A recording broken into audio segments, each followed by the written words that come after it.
La femme de mon pharmacien qui avait été opérée le matin d'une hystérectomie et qui avait une artère, qui fuyait. Enfin, là, on s'est retrouvé qu'elle n'a plus ni pouls ni tension. Et bon, blanche. Et moi, j'ai dit au patron, mais elle saigne. Et il y avait, je dois dire, il y avait un médecin ici qui était là, une dame, qui n'était pas terrible, je dois dire, et qui était en train de lui faire de la néosynéphrine depuis numéro 2. Oui, bon. Bon, alors, j'ai dit, c'était Mardi Gras. Je savais qu'il y avait tout le monde en salle de garde. J'ai dit à la sœur, il faut aller demander tous les gens qui sont à plus, et puis il faut les fonctionner. Et c'est comme ça qu'on a eu du sang. À l'époque, c'était pas encore réglementé comme maintenant.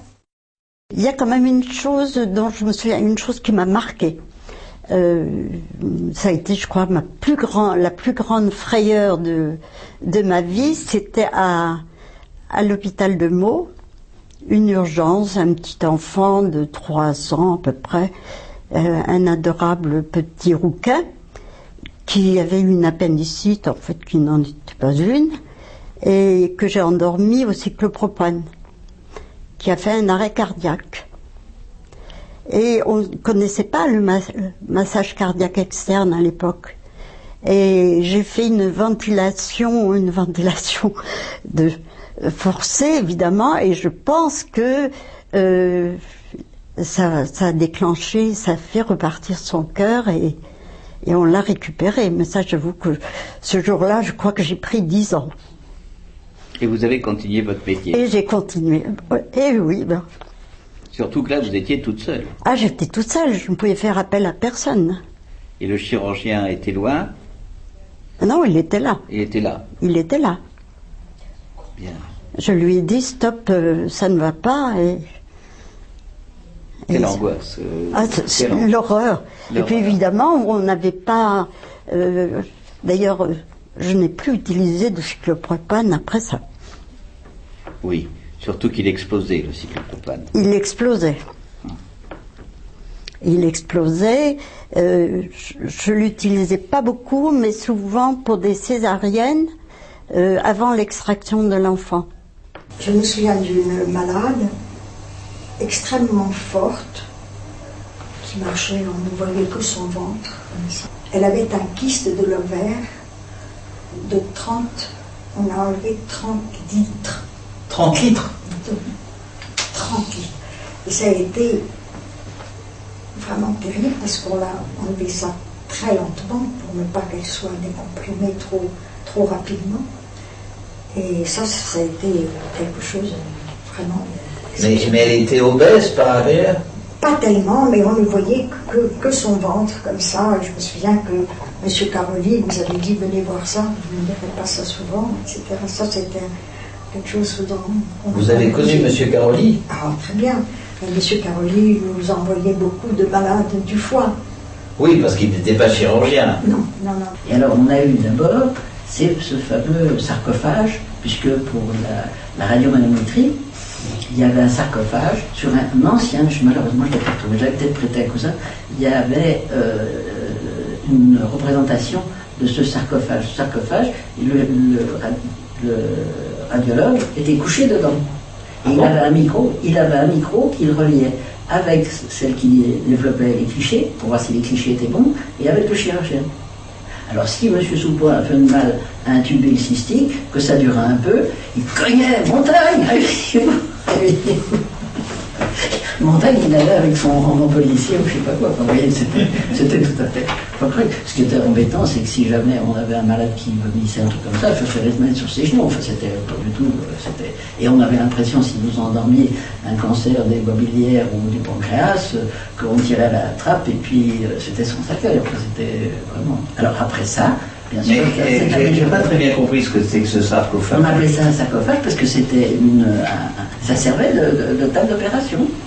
Oui. C'était un coffre dans lequel le radiologue entrait. Le radiologue entrait. Il était couché sous le malade. Mais qu'est-ce qu'il faisait en dessous? Il regardait si ça passait bien ou je sais pas quoi, moi, je peux pas vous dire. Et puis donc le chirurgien disait, prenez le cliché, bon, il y avait les fameuses apnées, elles Oui. étaient à ce moment-là de plusieurs secondes. Hein. Oui. Et puis, il était en relation, je vous dis, avec celle qui développait les clichés. Et puis on voyait si c'était bien, très bien. Puis après ça, quand c'était fini, il sortait, bien rouge. Ouais. Mais il restait combien de temps? Ah ben ça pouvait durer, je vous dis, ça pouvait durer. Si c'était un peu compliqué, ça pouvait durer. Bon, alors après ça s'est amélioré, c'est-à-dire qu'on a fait une table spéciale, il y avait 2 piliers, et le plateau bougeait sur ce pilier, on pouvait le mettre dans des cubitus, etc. Enfin là, c'était la perfection, mais moi j'ai travaillé plusieurs années avec le sarcophage. Et en Afrique, alors, racontez-moi un petit peu. Ah, en Afrique, ça a été autre chose, parce que la ville de Dakar ne connaissait pas non plus de médecin anesthésiste. Et je me suis trouvée à la maternité africaine, qui faisait partie de l'hôpital civil de Dakar, qui avait quand même une très très grosse activité, puisque on tournait entre 20 et 50 accouchements en 24 heures. Vous arriviez le matin dans la salle d'accouchement, il y avait 30, 40 bébés allongés sur des paillasses, et quand les paillasses n'étaient pas suffisantes, c'était sur des brancards. Et il y avait beaucoup de césariennes ou non? Non. Très peu. Peu de césariennes par rapport au nombre d'accouchements. Par contre, ce qu'il y avait des forceps difficiles quelquefois, et on avait des pathologies assez lourdes aussi, des malades qui arrivaient dans un état vraiment très très alarmant, avec des anémies très très profondes. Ce qu'on rencontrait aussi beaucoup, c'est des hépatites. Et ma foi, ça se passait pas toujours très bien. Comment vous faisiez pour le sang? Eh bien, pour le sang, il y avait un bloc opératoire, et le sang était stocké dans un bloc, dans un service qui était un service qui tenait un peu de réanimation. Ça demandait quand même 5-10 minutes à pied pour aller chercher un flacon de sang. Ce qui m'a valu une fois une réflexion d'une élève sage-femme africaine, une femme qui avait beaucoup saigné, une césarienne. Je lui ai dit, écoutez, allez vite, chercher un flacon de sang de tel groupe à tel service. Et comme elle partait d'un train de sénateur, je lui ai dit, écoutez, vous savez, c'est urgent. Là, elle m'a répondu, eh bien, si elle doit mourir, elle va mourir. C'est le fatalisme. Africain. Oui. Et la chance aussi d'aller avec Blanchard, on l'appelait toujours Blanc-Blanc, à l'hôpital on l'appelait toujours Blanc-Blanc, elle était infirmière anesthésiste chez Monsieur Petit. Et donc il y avait des atrésies de l'œsophage, et elle assurait les cas d'atrésie de l'œsophage. Hein. Et donc, en plus, elle était, Monsieur Sandron, enfin, l'aimait beaucoup, et il lui avait dit, ben, je voudrais que vous alliez voir l'anesthésie à Londres. J'ai un ami avec lequel j'ai fait des études à Boston. Il y a un urologue dans cet hôpital, au Children's Hospital, et je suis partie avec Blanc-Blanc, et on a été donc au Children's Hospital. Et elle avait donc un mot d'introduction, et le chef du département, alors comme il n'y avait pas d'infirmière anesthésiste en Angleterre, c'était docteur Blanchard et docteur Bichou, oui. En marchant, et donc c'est là où elle a appris à manipuler le fluotane. Oui. Et donc on a été, je ne me souviens plus comment elle s'appelle, la boutique qui vend le matériel d'anesthésie à Londres, je ne me souviens plus. King, ou je ne sais plus comment il s'appelle. King, oui. C'est pas King, il me semble. Donc elle a été chercher, elle a ramené son appareil pour donner le fluotane, et aussi ça l'avait beaucoup intéressé, elle avait trouvé un laryngoscope avec un manche, pas angle droit, mais dans l'alignement, pour intuber les gosses qui étaient dans des coquilles avant de leur faire la garde. Oui, tout à fait. Et donc elle avait pu ramener ça de Londres, et en plus j'avais eu la chance d'endormir un douanier de Dieppe. Donc quand on est arrivé à la douane, j'ai demandé à mon douanier, je ne me souviens plus de son nom, mais que opéré à Saint-Antoine à Paris, on l'a retrouvé, mais surtout maintenant je m'en souviens, c'est bien heureux. Et alors on a passé tout notre petit matériel comme ça, tranquillement. Et j'ai été travailler aussi au 15-20, parce qu'au 15-20, il y a ces deux infirmières anesthésistes qui me demandaient de les remplacer. Alors je faisais des gardes de nuit, c'est pareil, mais par astreinte toujours, et les week-ends. Au début des 15-20, c'était... Parce qu'il y avait deux médecins anesthésistes, mais ils étaient plutôt pour aller en ville avec les chefs de service. D'accord. Même 4 chefs de service. En plus, ils faisaient beaucoup plus d'anesthésie locale. Oui, oui, oui, bien entendu. Alors on faisait surtout en urgence, et puis il y avait beaucoup en urgence de pare-brise, parce qu'il y avait, avant les ceintures, on a eu beaucoup Eh oui. de pare-brise. Et puis il y avait les corps étrangers de chasse, des bouchons de champagne à Noël, donc genre de l'an. Mais alors le problème au 15-20, c'était que il n'y avait pas les médecins anesthésistes jusqu'au nouvel hôpital. On n'avait pas, elles n'étaient pas là l'été. Elles étaient en vacances au mois d'août, on était seuls au mois d'août. Bon.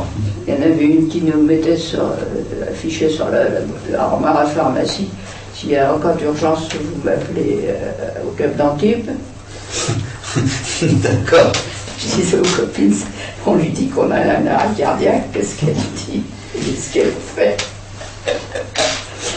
Et j'ai eu un soir, comme ça, en arrivant pour une urgence, au 15-20, il y avait un malade qui était remonté depuis 1 heure dans son lit et qui a fait un malaise.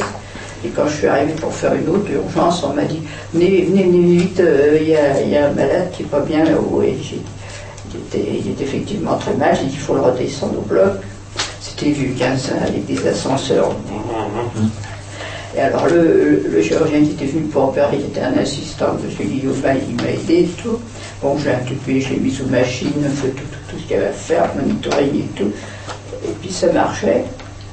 J'ai dit, ben c'est bien, il respire, mais j'appelle le médecin anesthésiste parce que moi, les drogues, je ne sais pas trop quoi lui faire maintenant. Alors, j'ai eu un des médecins qui m'a dit, oh, par grave, vous vous débrouillez très bien, vous êtes aussi capable que moi je ne peux pas, vous voyez, je suis partie pour aller à l'opéra, je ne peux vraiment pas venir. Alors que je dis, écoutez, moi j'appelle le SAMU, vous appelez le SAMU.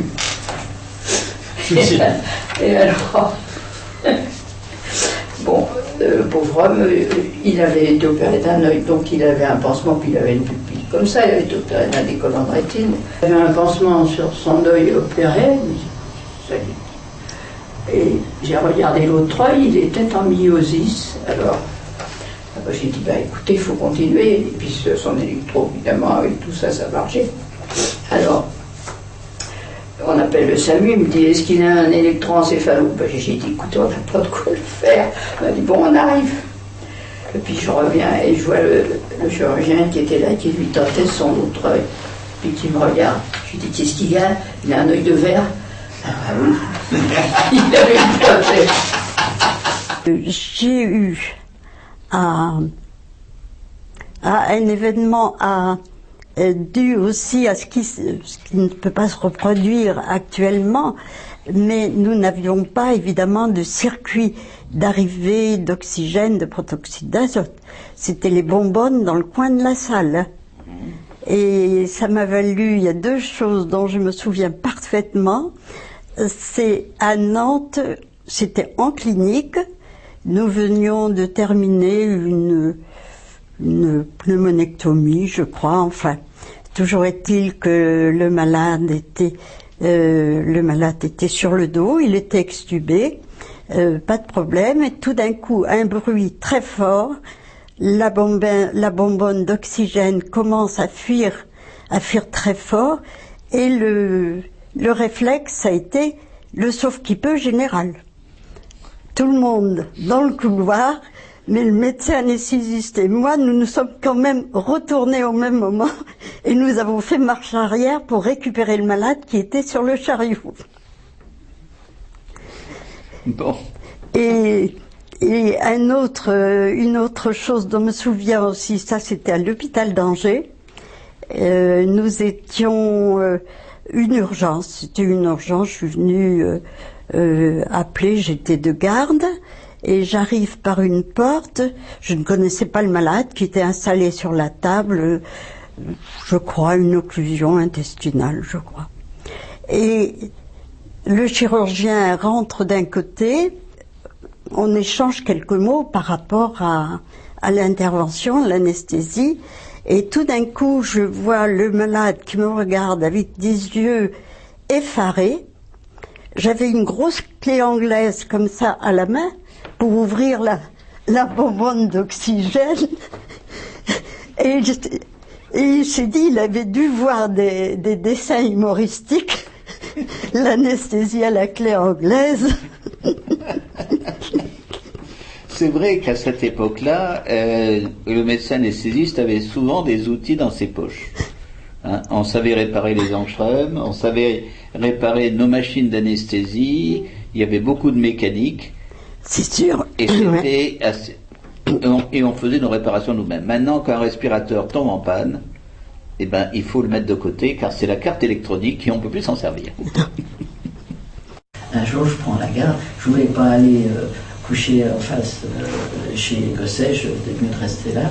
Donc j'avais gonflé mon matelas pneumatique dans une salle d'op. Et puis, très bien, on pensait qu'on allait être tranquille. Tout d'un coup, à minuit, un direct en salle. Hein. On ne lui a pas fait décliner son papa, sa maman, son grand-père, sa grand-mère. Direct en salle. C'était un gars qui était dans la rue de Lappe. Il avait pris un coup de couteau, donc il avait une estafilade comme ça. Et puis, le couteau et les anses intestinales. Donc, il fallait faire vite. Donc, on a toujours là. Donc, vous avez plié votre lit. Oh, je sais pas, c'était pas dans la même salle quand même. Ah bon? Ah non, il y avait quand même ce qu'il fallait.